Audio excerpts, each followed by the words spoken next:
बच्चों, आज हम लोग फिर उपस्थित हुए हैं। कक्षा 10 सामाजिक विज्ञान का इतिहास पढ़ रहे हैं।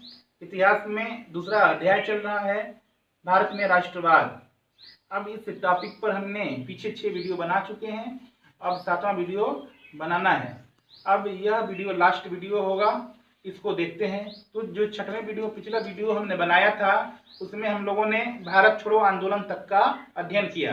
अब इसके आगे अध्ययन करने वाले हैं, तो इससे पहले सुभाष चंद्र बोस के बारे में थोड़ा सा जानकारी ले लेते हैं। देख लीजिए, सुभाष चंद्र बोस ये कांग्रेस के सदस्य थे। 1938 ईस्वी में हरिपुरा में कांग्रेस के वार्षिक अधिवेशन में अध्यक्ष बने। फिर 1939 में त्रिपुरी में कांग्रेस के दोबारा अध्यक्ष बने। अब इस अधिवेशन में महात्मा गांधी जी चाह रहे थे कि पट्टाभी सीतारामैया जो उनके समर्थक थे वे अध्यक्ष नियुक्त हो, लेकिन सुभाष चंद्र बोस की जीत हुई और ये सुभाष चंद्र बोस 1939 में यहाँ का कांग्रेस का अध्यक्ष हो गए। अब इसीलिए विवाद की स्थिति में सुभाष चंद्र बोस ने पार्टी से इस्तीफा दे दिया, त्याग दे दिया। अब डॉक्टर राजेंद्र प्रसाद को कांग्रेस का अध्यक्ष बनाया गया। इस घटना को त्रिपुरी संकट के नाम से जाना जाता है। सुभाष चंद्र बोस ने इस्तीफा देने के बाद फॉरवर्ड ब्लॉक पार्टी की स्थापना की। जैसे ही फॉरवर्ड ब्लॉक पार्टी की स्थापना की, इन्हें अंग्रेजों ने गिरफ्तार कर लिया और कलकत्ता में नजरबंद कर दिया। वहां से किसी तरीके से वे छूटे, चालाकी से निकले और एक बरकतुल्ला नामक व्यक्ति की पासपोर्ट पर वे काबुल चले गए। अब काबुल ये पहुंच गए सुभाष चंद्र बोस जी। अब काबुल से ये रूस पहुंचे। अब रूस जैसे ही पहुंचे तो 1939 में द्वितीय विश्व युद्ध आरंभ हो चुका था और जर्मनी ने रूस पर आक्रमण कर दिया और इसीलिए रूस जो है जर्मनी के विरुद्ध मित्र राष्ट्रों के साथ, इंग्लैंड फ्रांस के साथ महायुद्ध में शामिल हो गया। इसीलिए सुभाष चंद्र बोस रूस से जर्मनी आ गए। जर्मनी आने के बाद हिटलर से मुलाकात की और हिटलर से अंग्रेजों के विरुद्ध सहायता भी मांगी। जर्मनी में रह रहे भारतीय सुभाष चंद्र बोस जी को नेताजी की उपाधि दी और यहीं पर सुभाष चंद्र बोस जी ने फ्री इंडिया सेंटर बनाया और उसी के माध्यम से उन्होंने जय हिंद का नारा दिया। जर्मनी से सुभाष चंद्र बोस जी टोक्यो पहुंचे। टोक्यो जापान की राजधानी। टोक्यो 1943 ईस्वी में पहुंचे सुभाष चंद्र बोस। टोक्यो में पहले से ही रास बिहारी बोस थे। रास बिहारी बोस ने इंडिया इंडिपेंडेंस लीग की स्थापना की थी। ये रास बिहारी बोस जो 1911 में जब कलकत्ता से दिल्ली राजधानी परिवर्तित हो रही थी, उसी समय दिल्ली में लॉर्ड हार्डिंग पर बम फेंकने की योजना बनाई थी और गिरफ्तारी से बचने के लिए रास बिहारी बोस जापान चले गए थे। ठीक है, तो अब यहाँ पर इंडिपेंडेंस लीग की इन्होंने स्थापना की थी। एक कैप्टन मोहन इन्होंने आजाद हिंद फौज का गठन किया। ठीक है, थाईलैंड के बैंकॉक में रास बिहारी बोस ने इंडिया इंडिपेंडेंस लीग की बैठक बुलाई और यहीं पर सुभाष चंद्र बोस को आजाद हिंद फौज और इंडिया इंडिपेंडेंस लीग की कमान सौंप दी गई और आजाद हिंद फौज के सुभाष चंद्र बोस प्रमुख सेनापति, कमांडर इन चीफ हो गए। सुभाष चंद्र बोस ने आजाद हिंद फौज को पुनर्गठित किया और इसमें महिलाओं के लिए एक ब्रिगेड बनाया और उसका नाम झांसी ब्रिगेड, झांसी रानी की लक्ष्मीबाई के नाम पर बनाया, झांसी ब्रिगेड। दूसरा ब्रिगेड इन्होंने गांधी ब्रिगेड एक ब्रिगेड था सुभाष ब्रिगेड, सुभाष ब्रिगेड, एक ब्रिगेड था नेहरू ब्रिगेड, नेहरू ब्रिगेड। इन 4 ब्रिगेड को बना करके आजाद हिंद फौज में बहुत सारे सैनिकों की भर्ती की गई और उसके बाद जापानी सेना के नेतृत्व में इन्होंने आजाद हिंद फौज ने रंगून बर्मा की राजधानी पर अपना अधिकार जमा लिया और रंगून को ही अपना मुख्यालय बना लिया।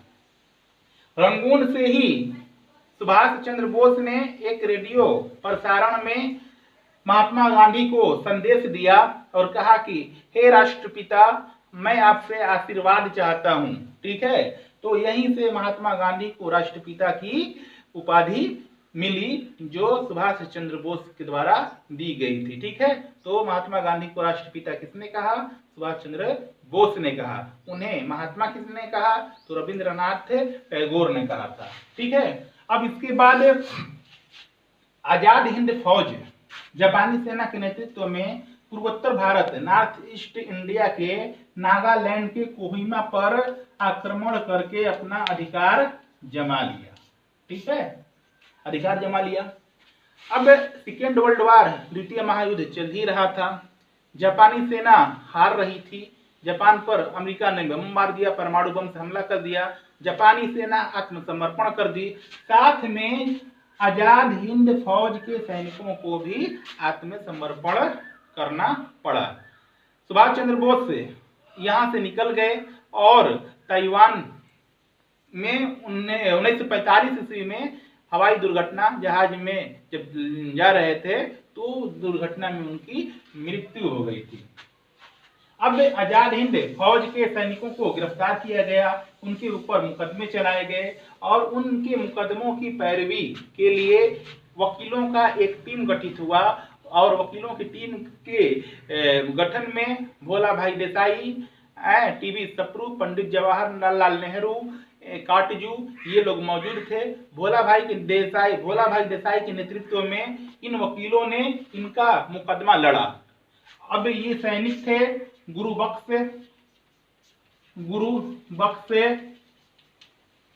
प्रेम सहगल कैप्टन थे सब, प्रेम सहगल और कैप्टन शाहनवाज। इन लोगों का केस लड़ा गया भोला भाई देसाई के नेतृत्व में, पंडित जवाहरलाल नेहरू, काटजू और टीबी सप्रू के द्वारा। इन्हें फांसी की सजा सुनाई गई। पूरे भारतवर्ष में विरोध हुआ और इनके विरोध में इन्हें फांसी से बचाने के लिए हस्ताक्षर अभियान पूरी जनता के द्वारा चलाया गया और लॉर्ड वेवेल ने मजबूरी में इन लोगों की फांसी की सजा माफ कर दी। तो आप लोगों ने यहाँ तक देख लिया। अब हम आगे देखेंगे कि भारत छोड़ो आंदोलन जब समाप्त हुआ उसके बाद क्या क्या घटनाएं घटित हुई। ठीक है बच्चों, तो हमने आजाद हिंद फौज के बारे में बात कर ली और रंगून में ही सुभाष चंद्र बोस का एक नारा था, तुम मुझे खून दो मैं तुम्हें आजादी दूंगा। तो सुभाष चंद्र बोस हवाई दुर्घटना मारे गए। अब हम लोग भारत छोड़ो आंदोलन के आगे की घटनाओं का अध्ययन करेंगे। अब इसके आगे देखते हैं क्या हुआ। इंग्लैंड में आम चुनाव हुए, कंजर्वेटिव पार्टी की बुरी हार हुई, चर्चिल की प्रधानमंत्री की पद समाप्त हुई और वहां पर लेबर पार्टी की सरकार बनी और क्लीमेंट एटली ब्रिटेन के प्रधानमंत्री बने। यह उदारवादी सोच के थे और भारत में उदारवादी रवैये को अपनाना चाहा। अब लॉर्ड वेवेल यह भारत का वायसराय था। इसने एक प्रस्ताव लाया जिसे वेवेल प्रस्ताव कहा जाता है।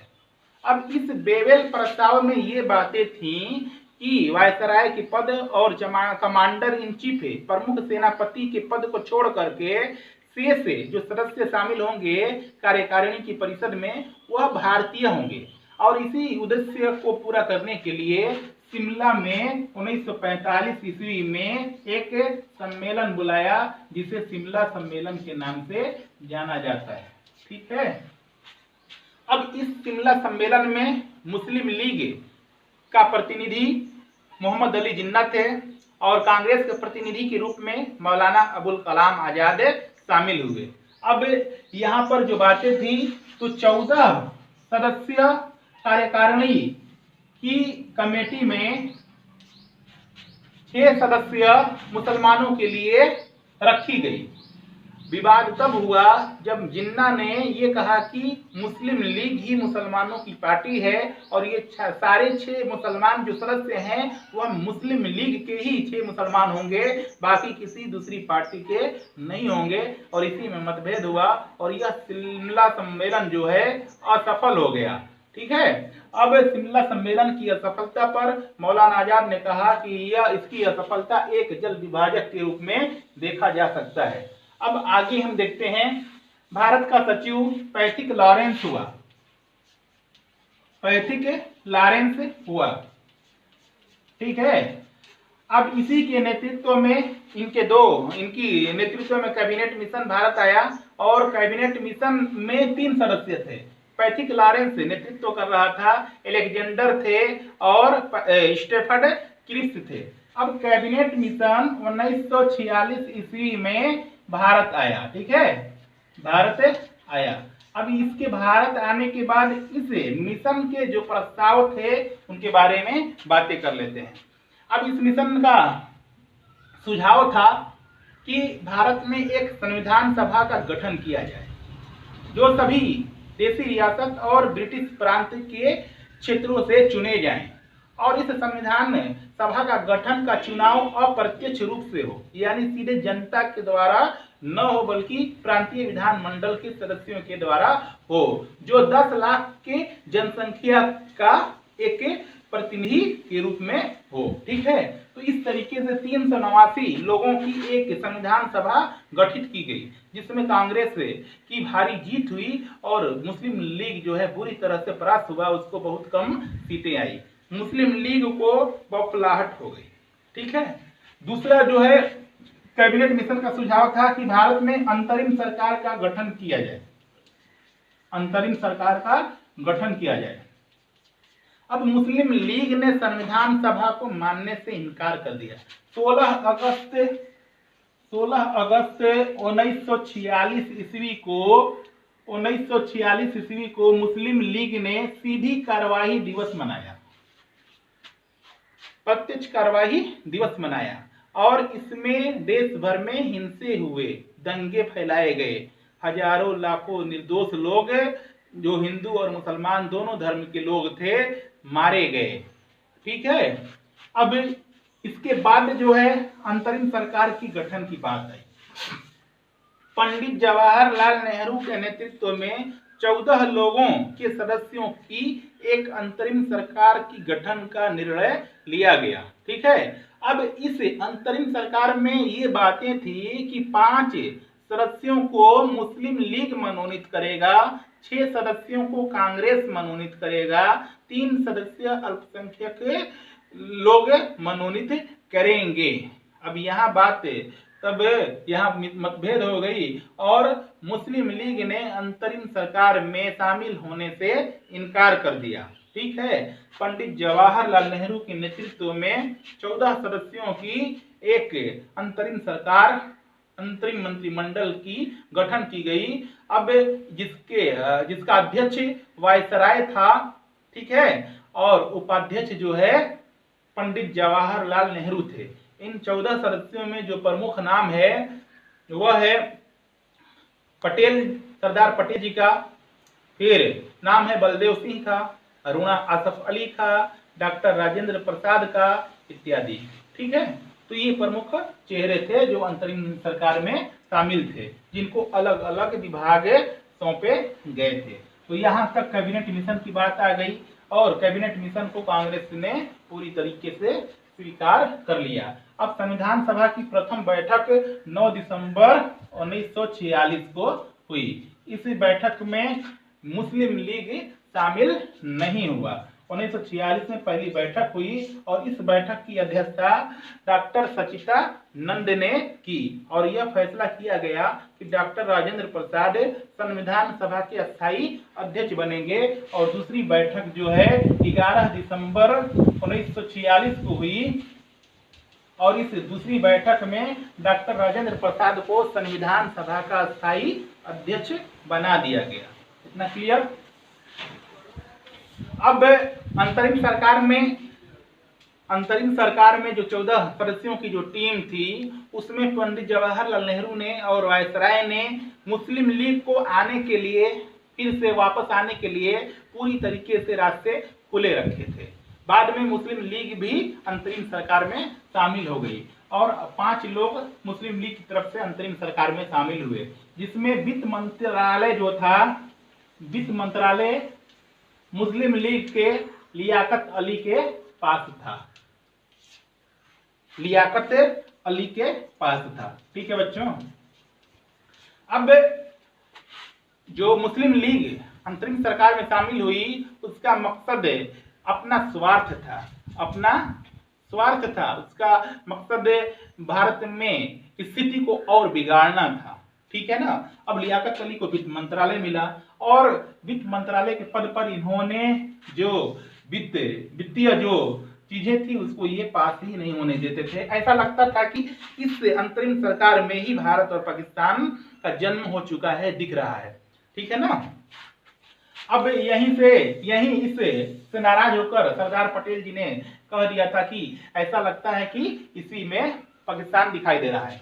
फिर आगे अंतिम governor general Lord Mountbatten Bharat आया 1947 ईस्वी में। ठीक है। माउंटबेटन ये 48वां गवर्नर जनरल माउंटबेटन भारत आया। यह भारत का अंतिम गवर्नर जनरल वायसराय था। अब इसलिए जब भारत आया तो इसने एक योजना बनाई। ठीक है।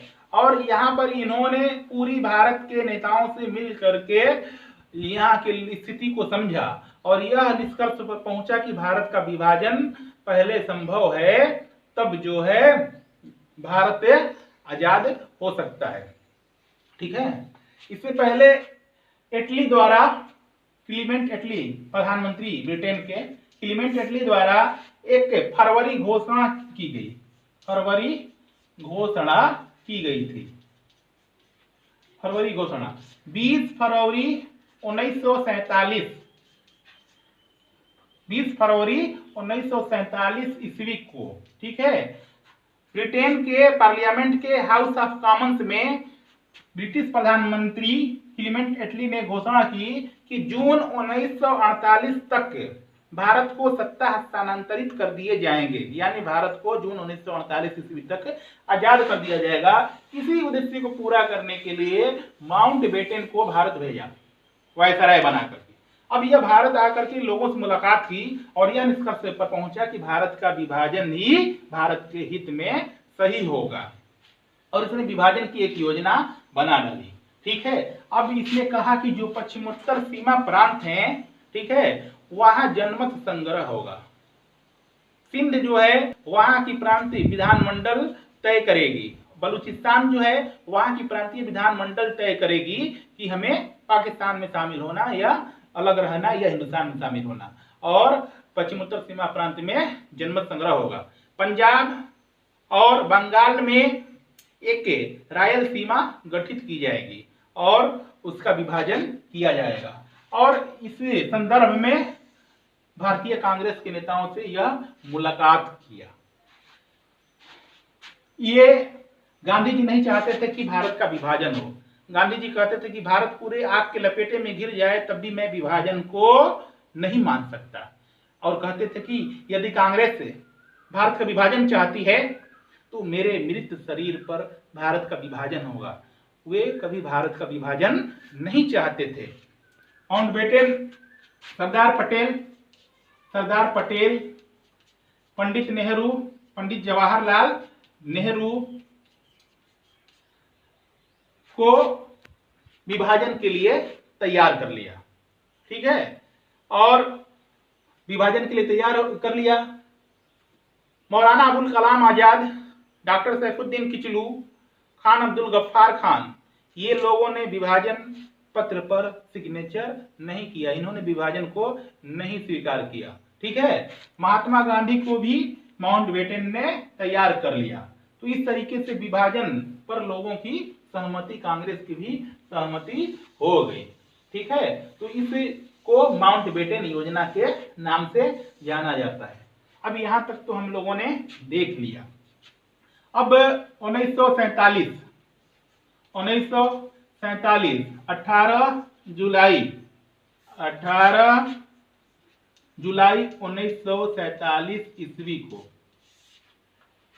भारतीय स्वतंत्रता अधिनियम पारित हुआ ब्रिटिश संसद में। ठीक है, ब्रिटिश संसद में भारतीय स्वतंत्रता अधिनियम पारित हुआ। अब इस अधिनियम के द्वारा भारत को दो राज्यों में बांटकर एक भारत और एक पाकिस्तान, दो स्वतंत्र अधिराज्य का निर्माण करना एक शर्त ये थी। दूसरी शर्त ये थी कि भारत में जितने भी देशी रियासतें हैं वे पूरी तरह से स्वतंत्र हैं, कि वे तो या भारत में शामिल हो जाएं या पाकिस्तान में शामिल हो जाएं या स्वतंत्र रूप से अपना अस्तित्व बना करके रखें। दूसरी बात ये हो गई। और इस तरीके से भारत का इसी 1947 के भारतीय स्वतंत्रता अधिनियम को आधार बना करके 15 अगस्त 1947 को भारत को आजादी मिली। लेकिन भारत की आजादी जो है भारत का विभाजन होकर के मिला।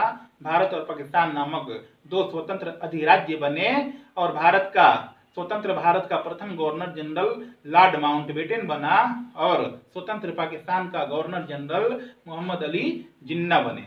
ठीक है, अब यहाँ तक हम लोगों ने देख लिया। भारत 15 अगस्त 1947 ईस्वी को आजाद हुआ। पाकिस्तान में पश्चिमी सीमा प्रांत, उत्तर पश्चिमी सीमा प्रांत, पंजाब का पश्चिमी क्षेत्र, पूर्वी बंगाल जिसमें असम का सिलहट भी शामिल था, ठीक है, सिंध, बलूचिस्तान, ये सब पाकिस्तान के हिस्से में चले गए। भारत पाकिस्तान की सीमा का बंटवारा रेड क्लिफ ने किया, इसीलिए भारत की सीमा रेखा को रेड क्लिफ रेखा के नाम से भी जाना जाता है। अब भारत 14 अगस्त में की रात जैसे ही समाप्त हुई, 12 बजे रात जैसे ही 15 अगस्त शुरू हुआ 1947, ठीक है, भारत आजाद हुआ। भारत एक स्वतंत्र देश के रूप में अस्तित्व में आया। जब पंडित जवाहरलाल नेहरू ने भाषण दिया, जब दुनिया सो रही थी, तो हमारे देश में नया सवेरा हो रहा था, एक नए राष्ट्र का उदय हो रहा था। हम पुराने युग से नए युग में आ रहे थे, ठीक है, लेकिन यहाँ तो खुशियां मनाई जा रही थी। लेकिन महात्मा गांधी पश्चिम बंगाल के नवाखली में दंगा पीड़ितों के बीच में उन्हें आश्वस्त कर रहे थे, उनकी दुखों को बांट रहे थे। वे आजादी के जश्न में शामिल नहीं हुए। अब 563 देशी रियासतें थी, उसमें से 3 देशी रियासतें जो कश्मीर, जूनागढ़ और जो है हैदराबाद, इन तीनों रियासतों ने भारत में न ही पाकिस्तान में अपना विलय किया, बल्कि एक स्वतंत्र राज्य के रूप में अस्तित्व में आए। भारत पाकिस्तान दो अलग राष्ट्र बनकर के आजाद हुए। भारत का गवर्नर जनरल माउंटबेटन और प्रधानमंत्री पंडित जवाहरलाल नेहरू बने। ठीक है, अब उसके बाद प्रथम भारतीय गवर्नर जनरल सी राजगोपालाचारी हुए। ठीक है, उसके बाद भारत का संविधान बना। 26 जनवरी 1949 ईस्वी को भारतीय संविधान बनकर के तैयार हुआ संविधान सभा के द्वारा, और 26 जनवरी 1950 ईस्वी को भारतीय संविधान लागू हुआ और भारत में आम चुनाव हुए और आम चुनाव के द्वारा कांग्रेस की सरकार बनी और पंडित जवाहरलाल नेहरू भारत के प्रथम प्रधानमंत्री हुए। अब ये 3 जो राज्य थे यही विवाद का विषय था। यहाँ की अधिक जनसंख्या मुस्लिम थी, राजा हरि सिंह थे। ठीक है, यहाँ अधिक जनसंख्या हिंदू थी, राजा निजाम थे। अब ऑपरेशन पोलो चलाया गया, हैदराबाद की निजाम का हैदराबाद छीन लिया गया। ठीक है, कश्मीर यहाँ पर 1948 ईस्वी में पाकिस्तान ने आक्रमण कर दिया और राजा हरि सिंह ने भारत से संधि विलय पत्र पर हस्ताक्षर करके कश्मीर का विलय कर दिया। तो ये सब अलग टॉपिक है, इसका अध्ययन हम लोग यहाँ नहीं करने वाले हैं। तो आज जो हम लोग भारत में राष्ट्रवाद पढ़ रहे थे, इसमें कुल हम लोगों ने 7 वीडियो बनाया और ये आज कंप्लीट हो चुका है और आपका दूसरा लेसन भारत में राष्ट्रवाद कंप्लीट हो चुका है। मैं एक अच्छा दर्श के लिए बनाया हूँ, लेकिन इसमें हमने बहुत विस्तार से इस पाठ को पढ़ाया है। 7 वीडियो में बहुत सारी चीज़ें आपको उपलब्ध कराई है, बहुत सारे तथ्यों से आपको अवगत कराया है। और मैं जानता हूँ कि इस वीडियो को देख करके आप प्रतियोगी परीक्षाएं भी आप दे सकते हैं, पास कर सकते हैं। कक्षा 12 के लिए भी इसका इस्तेमाल किया जा सकता है और तमाम प्रतियोगी परीक्षाओं के लिए भी इस वीडियो का इस्तेमाल प्रयोग किया जा सकता है। आप लोग बार बार देखें, सुनें और समझें और वीडियो को लाइक कर दें, शेयर करें, सब्सक्राइब करें, ताकि आपको नए नए वीडियो हम आपको उपलब्ध कराते रहें। प्यारे बच्चों, मैं आज का टॉपिक समाप्त कर रहा हूँ। जय हिंद, जय भारत, शुक्रिया। ठीक है।